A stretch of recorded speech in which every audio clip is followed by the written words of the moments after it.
Ya son 2 meses que estamos como rector de la Universidad Indígena Guaraní, Pueblo de Tierras Bajas, Pebequitumpa. En el tema académico ya se han iniciado las clases de nivelación como establece la norma, de manera presencial, atendiendo de la mejor manera con toda la bioseguridad posible. Para ello hemos hecho entrega de barbijos, alcohol, también hemos hecho una campaña de tomar las medidas necesarias como la ivermectina. Para ello hemos consensuado, ¿no?, con estudiantes, docentes, administrativos, la gestión, hemos socializado el plan de trabajo, también escuchado las necesidades que conforma la comunidad universitaria, también hemos participado en un ciclo de conferencias, de conversatorios a nivel internacional reflexionando sobre la educación intercultural, reflexionando los conocimientos, reflexionando sobre la razón de ser de la universidad, el rol que le toca a la Universidad Indígena Guaraní.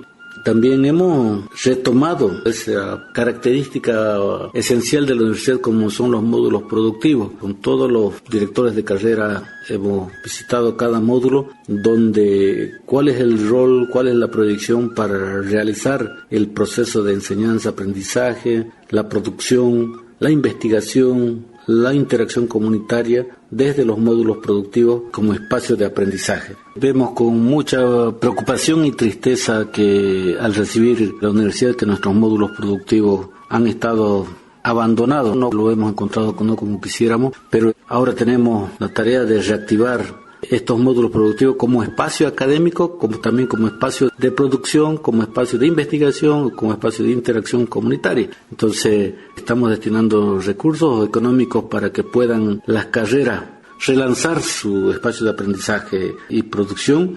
Este descuido, ya sea por diferentes motivos hacia nuestros módulos, ahora con la nueva administración estamos reactivándolo de manera positiva.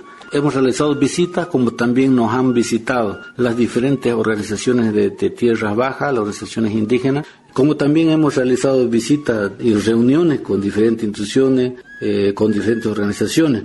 Hemos tratado este tema de elevar de decretos supremos a rango de ley a las universidades indígenas. También nos hemos reunido el 19 de marzo con nuestra autoridad máxima en educación, como es el ministro Adrián Quelca, en el cual hemos abordado también diferentes temáticas, hemos informado de los avances para poder concretizar y lograr su aprobación.